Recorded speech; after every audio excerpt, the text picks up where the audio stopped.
darlings, welcome to my channel Me and Places. I'm Paulina and this is not a travel video. This video is part of my sexology studies and today we're going to talk about intimacy. So when I announced on my YouTube channel that I will be making videos about sexuality, I asked my dearest viewers to give me ideas if they're interested in any specific topics. And one very, very beautiful comment I got was about how to make a lover more comfortable and natural in your presence, and how to have sex that feels intuitive, connected, and deeply meaningful rather than focused on performance or energy. Or this is how I interpreted this.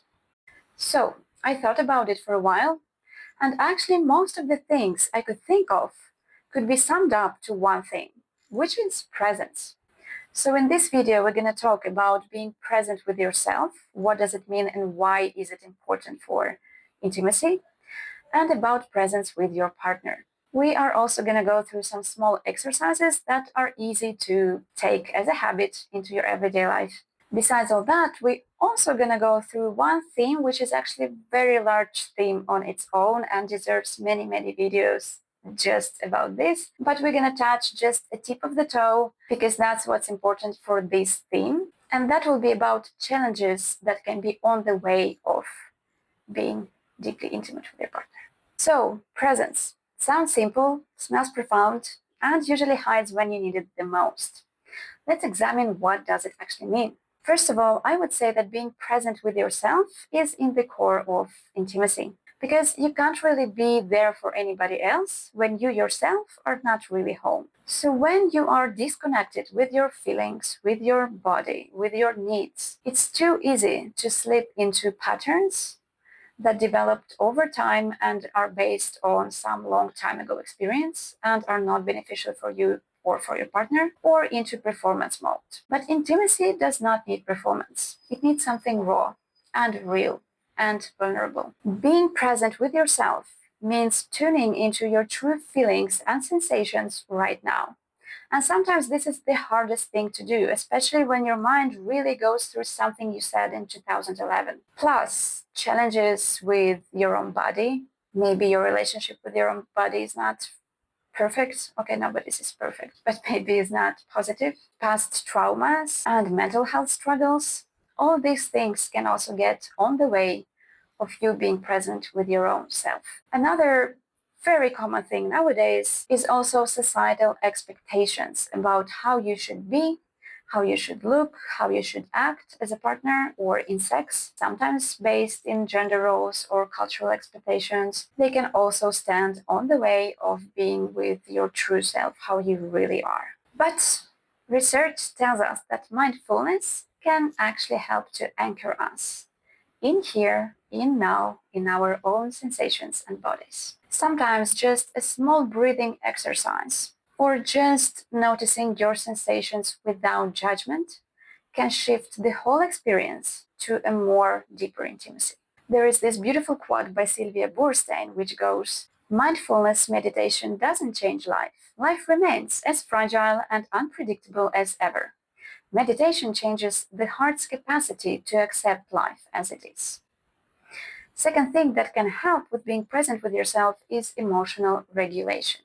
You have no idea how many cases in sexual counseling actually show that emotional regulation is a core problem in being disconnected with your partner and with yourself. Because if you cannot recognize or name your own emotions, how can you deal with them in healthy ways? Let's summarize things about being present with yourself and then move to short, small exercises. So noticing what is on your way of being present with yourself. Are they past traumas? Are they mental health issues? Are they challenging relationship with your own body or image?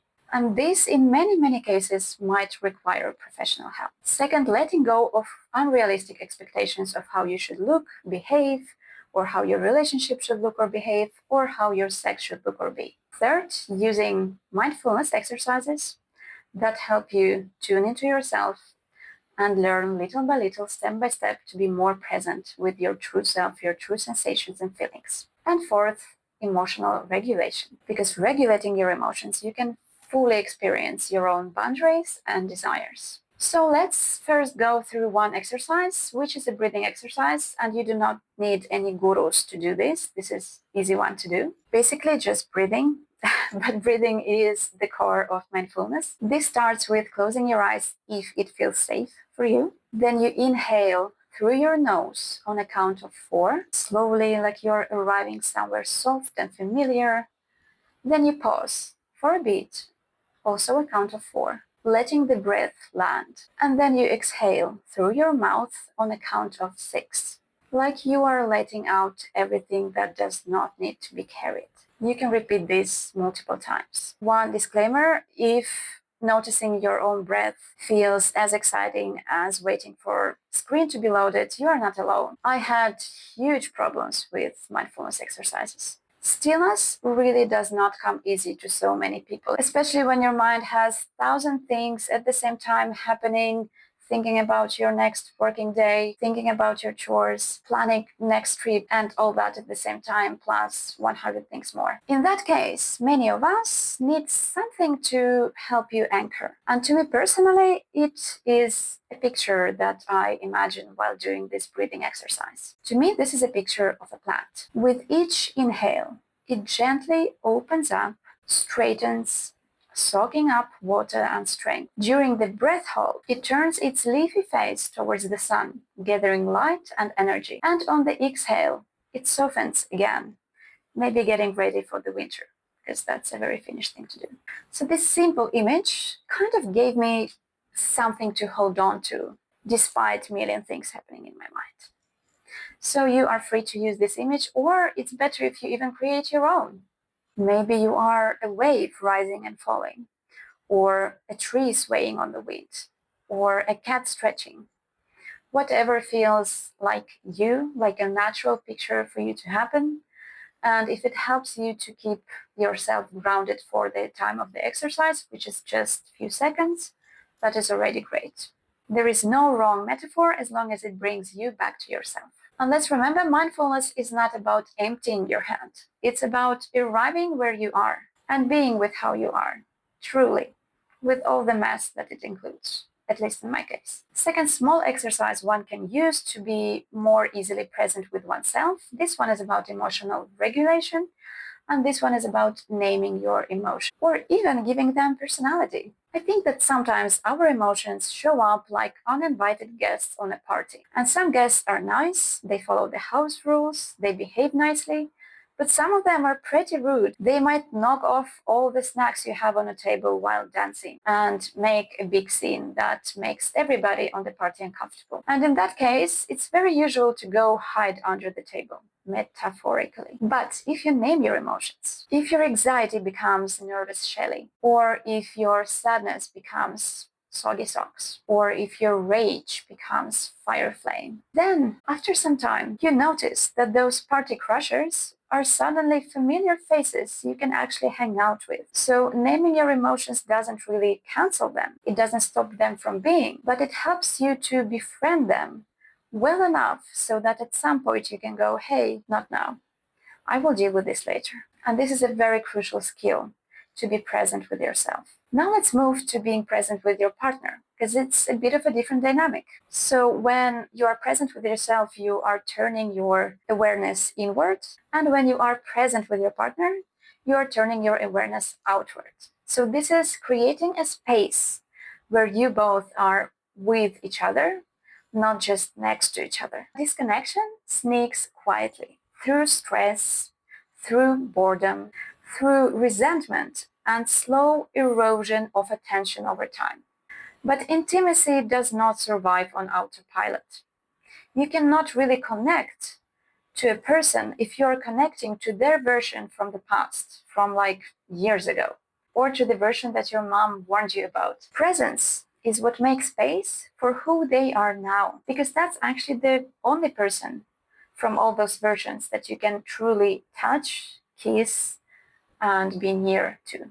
So being present for your partner constructs through different things. And those are things you build outside of bedroom. Those are things like connection, trust, and safety. This might mean, for example, listening actively when they are sharing something about their day without judging or rushing to help or to intervene in any kind of way without being asked for help. It could look like just making them their favorite tea out of nowhere. It could look like many casual everyday moments that is important to invest into if you want to deepen intimacy in the bedroom. Being present for your partner does not mean staring into their soul 24/7. Sometimes it just means offering them a snack when the world feels too loud. Let's sum it up. So avoiding judgment and control, offering small gestures of care on everyday basis, listening actively without rushing into changing anything, and asking instead of assuming, because that means you are actively present for your partner. Before we're going to go through some exercise you can do together with your partner or your partners, let's go through two more things that outside presence are very important for enhancing intimacy. So one of them is touch. Touch matters a lot. And casual everyday touch that does not specifically happen to have sex is kind of a way of saying, I'm here, without uttering a single word. Think of it as an emotional Bluetooth, but without the awkward buffering. And science actually agrees with this. Let's go through some studies that ensure us that touch is very important for building more deep connection with your partner. According to one study from 2010, affectionate physical touch helps to regulate cortisol. So basically, your body physically calms down, feels safe through the affectionate physical touch. Another study from 2005 tells us that physical touch actually releases the bonding hormone, which again promotes feelings of trust and closeness. So it actually enhances our connection. More recent study told us that everyday casual touch like holding hands or cuddling were strongly associated with both intimacy and sexual satisfaction. And what stood out in this study, which I already mentioned, is that these forms of touch did not happen only in bedroom or during sex or right before. They happen in everyday life. Morika David says that there is this phenomenon called a synchrony loop. This is when you give touch with awareness, sense of time, and respect. And that helps you both to attune to each other. You can think of relaxed breathing, slowing heartbeats, and feeling on the same page emotionally. That's about touch. Second thing outside of presence that is important for enhancing intimacy in sex is curiosity. This one is my favorite. When you are genuinely curious about your partner's weird habits, desires, maybe even strange anxieties, you turn a routine into ongoing discovery. One study showed that partners who actually take effort into learning about each other's weirdnesses fight less and get along better. Who knew? A research from Archives of Sexual Behavior tells us that curiosity acts kind of like emotional defibrillator. It encourages openness and vulnerability, and these are the main spices to the sex that we are talking about, to the kind of sex that we are talking about. So very, very often, curiosity smashes down walls you didn't even know you built. This is very important for turning sex into experience rather than a checklist. Now let's go through some exercises. First one is 4 kinds of touch exercise. First, a disclaimer, the main point is to be present. And we talked about that already a lot, right? Also, the point is about the process. So no goals. And the idea is not to get somebody horny. I mean, if it happens, high five, but this is not the main goal or point of this exercise. It's about connection, not the choreography. And it's about being with each other, not doing something concrete. And I advise you to agree before you start the exercise that explicitly sexual places are not being touched during this exercise.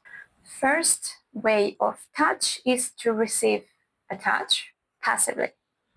So close your eyes if it feels safe for you, and just let your partner touch roam through your skin. To stay present with your own sensations, you can focus on things like the texture. Does it feel warm or cold? Is it the texture smooth or rough? You can focus on rhythm. Is it fast? Is it playful?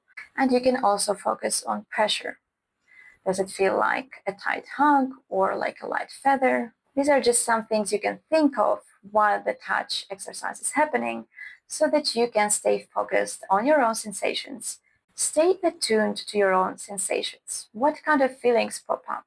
Is it delight? Is it surprise? Try to just notice them and be with them. Second type of the touch is also receiving touch, but this time actively. So you take the reins. You tell or show your partner how to touch you and where. Is it just the tips of the fingers on your back? Or is it a firm hand palm on your stomach? You can use phrases like softer here or firmer there. You can move their hand, for example, to a different location. You are the one who guides the process. And again, stay tuned to your own sensations. It's just now you guide what happens. Touch number 3 is giving touch actively. Now it's your time to play the discovery scientist of their body sensations with your partner. And I would advise to let your curiosity guide you. And again, we talked about curiosity already and how important it is for the deep intimacy in sex. Now forget about doing it right or aiming for a goal.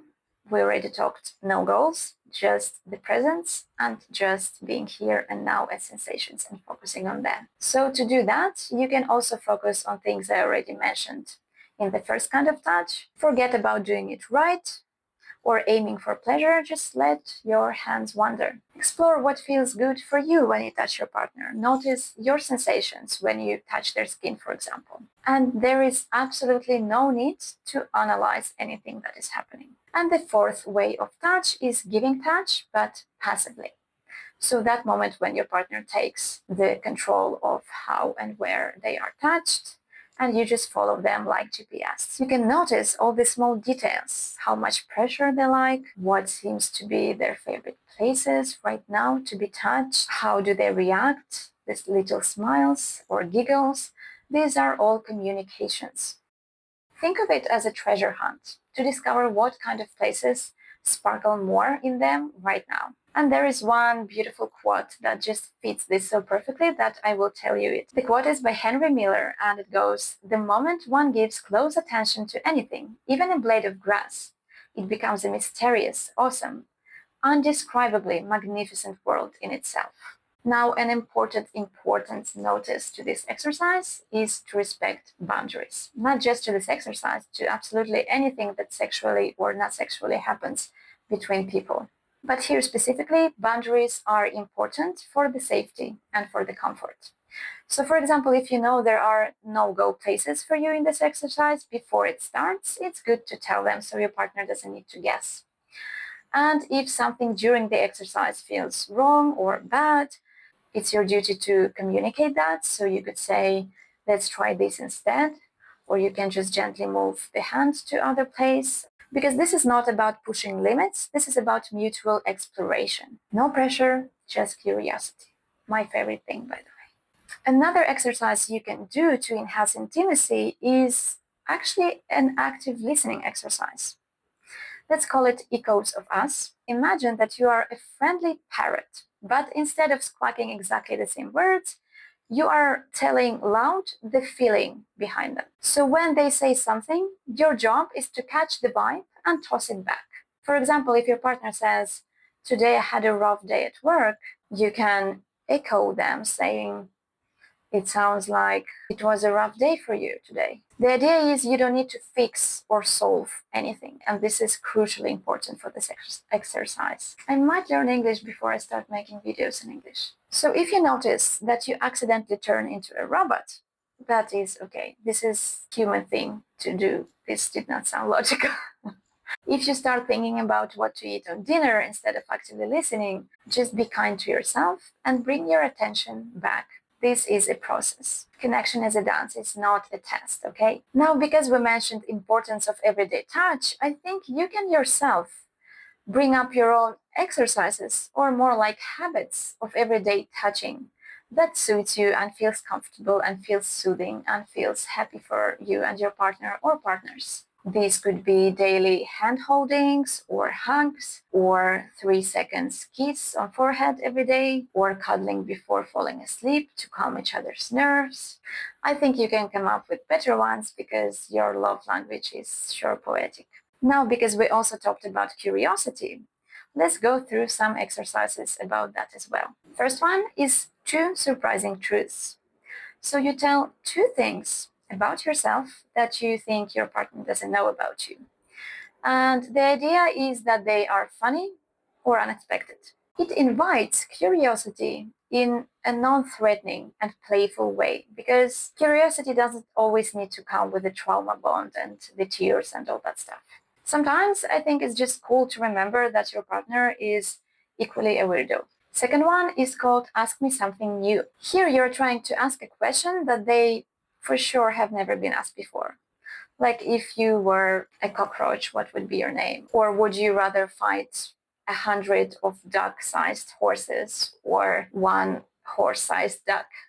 Because even if you're dating for ages, there is always something new to find, unless you are dating AI, some very sophisticated AI, which is also part of reality nowadays. Also, I think that sometimes the stupidest questions can lead to the best conversations.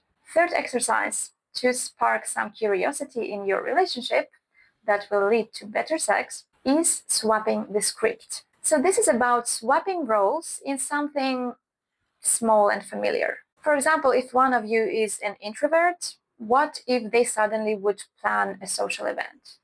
Or if usually you plan the food and your partner plans what you watch, maybe you swap those roles. This keeps the mental space between you surprising and fresh, because nothing kills curiosity like a routine. Plus, I think going to a mild discomfort when you have your partner's support kind of builds up the character and builds up your intimacy also. Remember, I told you that we're gonna touch the tip of the iceberg of a very large theme that can be on the way of being intimate and connected with each other. So I'm going to talk about attachment styles, but just a little bit, because they shape how we are emotionally and sexually with our partners and with ourselves. Attachment styles do not just flare up during the conflicts that we have. They are habity-like things that follow us to bed and control how connected, safe, close, or distant we are. So what are attachment styles?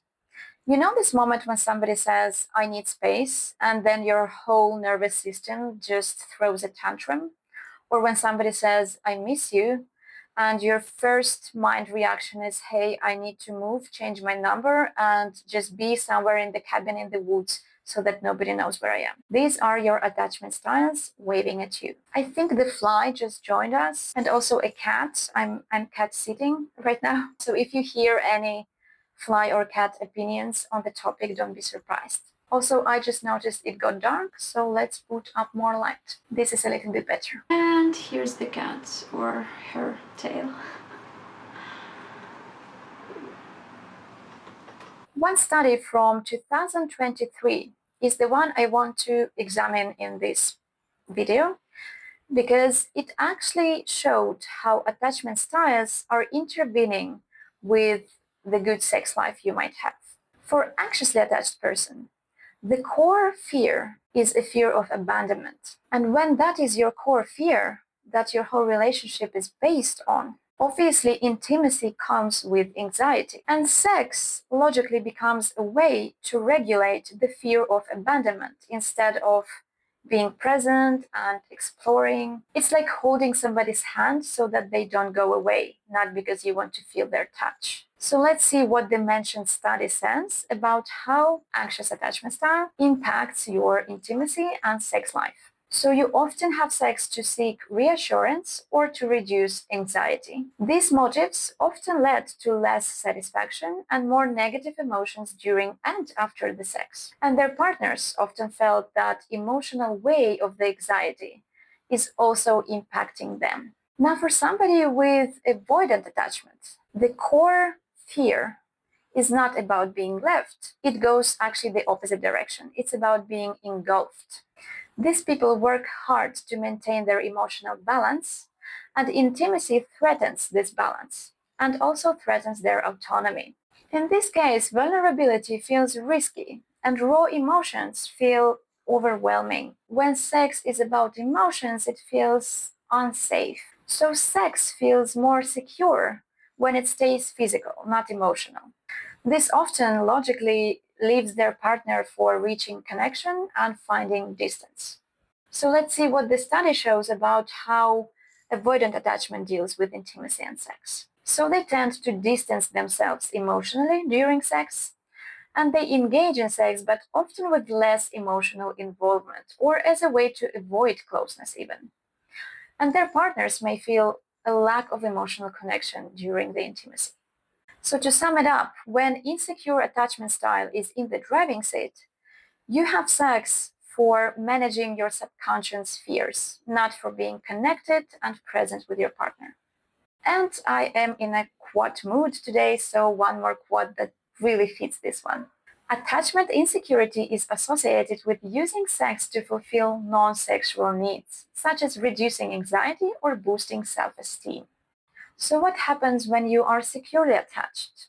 For a securely attached person, when you have an intimate relationship, it doesn't feel threatening to your autonomy. Raw emotions does not feel overwhelming. And at the same time, you have pretty good toolbox to manage your own emotional storms. So your connection to another person comes without dependency. And one more quote, I cannot leave the quotes today. So as John Bowlby said, who is actually the father of attachment theory, life is best organized as a series of daring ventures from a secure base. And sex too can be one of those ventures. It can be safe, it can be playful, alive, and connected. Let's see what the mentioned study says about secure attachment dealing with intimacy and sex. So engaging in sex happens for mutual connection, pleasure, and closeness. Reported higher emotional satisfaction and better sexual well-being overall, and also their partners felt more satisfied and emotionally fulfilled. So securely attached people more often approach sex as opportunity to connect with their partner. And this is what this whole video is about. That's why I thought it's important to mention attachment styles, because they can truly get on your way to be connected to yourself and to your partner. So if you bring to the bed the skill of being present with yourself, the art of being present with your partner, a touch of curiosity, and the power of touch itself, and awareness about your attachment style reflexes, something shifts. Your partner feels more comfortable, more natural in your presence. And then you start to co-create this experience where connection actually matters more than performance.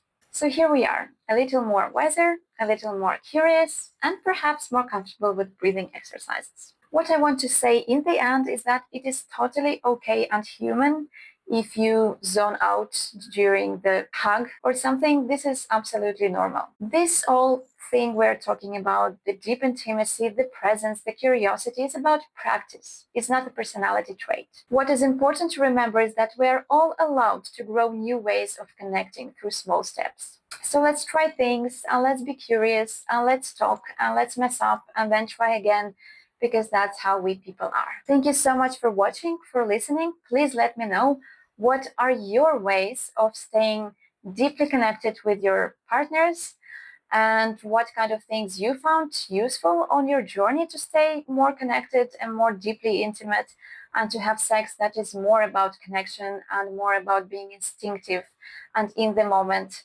and not focused on performance. This was my experience. I'm truly interested in yours. And also, if you have more ideas on different topics, let me know. Thank you for watching and listening, and stay curious. Bye!